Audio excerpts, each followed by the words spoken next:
किसी ने क्या खूब कहा है, चिंता चिता के समान होती है। चिंता एक आदत होती है और कोई भी आदत एक दिन में नहीं बनती।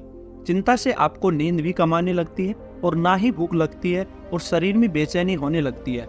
इसका इलाज डॉक्टरों के पास भी बहुत कम है। लेकिन आज मैं आपको इस वीडियो में डेल कार्नेगी की बुक चिंता छोड़ो सुख से जियो में बताए गए समाधान को बताता हूँ और इस समाधान से आप 100% किसी भी चिंता को दूर कर सकते हैं। आइए एक उदाहरण समझते हैं। एक मैरियल नाम का व्यक्ति के घर में अचानक से 2 हादसे होते। पहली बार उसकी 5 साल की बेटी मर गई जिसे वह बहुत प्यार करता था। उसने और उसकी पत्नी ने सोचा कि अब हम इस दुख को सहन नहीं कर पाएंगे, परंतु जैसे तैसे खुद को वो वाइफ को संभाला और 10 महीने के बाद भगवान ने उन्हें एक और बेटी दी। घर में खुशी का ठिकाना नहीं था। लेकिन 5 दिन बाद फिर वही हादसा हुआ, वह बेटी भी चल बसी। यह दोहरा हादसा लगभग ऐसा ही नहीं था। मैरियल ने कहा, मैं इसे सहन नहीं कर पाया।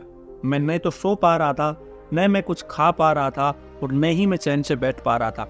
मेरी हिम्मत टूट चुकी थी और मेरा आत्मविश्वास समाप्त हो गया था।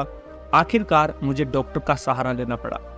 एक डॉक्टर ने मुझे नींद की गोलियां दी, दूसरे ने मुझे सुझाव दिया कि वह कहीं दूर घूमने चला जाए। उसने दोनों के तरीकों को अपनाया, परंतु मैरियल को किसी भी चीज का फायदा नहीं हुआ और वह लगातार चिंता में डूबता जा रहा था। उसे ऐसा लग रहा था जैसे उसके शरीर को किसी ने बहुत जकड़ा हुआ है और लगातार वह कसता जा रहा हो। अगर आपके साथ भी कभी ऐसा हुआ हो तो आप महसूस कर सकते हैं। परंतु भगवान की कृपा से उसका एक बेटा जिंदा था और वह 4 साल का था। उस बेटे ने मैरियल की सारी परेशानी एक दिन में खत्म कर दी। एक दिन उस बेटे ने डैडी से बोला कि डैडी, मेरे लिए एक बोट बनाओ।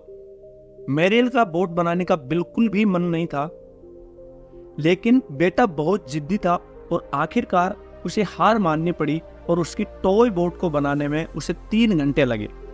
जब बोट पूरी तरह बना ली तब जाकर उसे एहसास हुआ कि दरअसल कई महीनों की चिंता के बाद मैरियल पहली बार इन 3 घंटों में इतनी शांति और मानसिक राहत मिली। इस बात ने उसे सोचने पर मजबूर कर दिया और इस कहानी से आपको समझ आ गया होगा कि चिंता का सिर्फ एक ही समाधान है, चाहे चिंता कितने भी साल पुरानी हो, कि सबसे सस्ती व सबसे अच्छी दवा है कि खुद को किसी दूसरे काम में व्यस्त करना। क्योंकि जब हम किसी कार्य की योजना बनाने और उसके बारे में सोचने में व्यस्त होते हैं तो चिंता करना बहुत मुश्किल होता है। क्योंकि यह एक मानव मस्तिष्क का नियम है कि मनुष्य का मस्तिष्क चाहे कितना भी प्रभावशाली क्यों ना हो, वह एक समय में एक से ज्यादा चीजों के बारे में नहीं सोचता। जब हम किसी कार्य को करते हैं तो हम उस समय चिंता के बारे में नहीं सोच सकते, क्योंकि एक तरह की भावना दूसरी तरह की भावना वो बाहर निकाल देती है।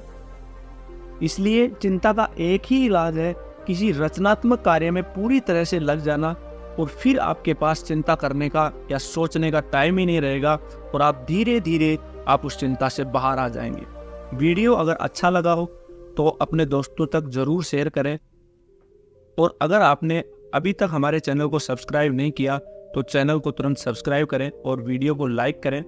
आप भी डेल कार्नेगी की यह किताब चिंता छोड़ो सुख से जियो पढ़ना चाहते हैं तो लिंक नीचे डिस्क्रिप्शन में दिया गया है।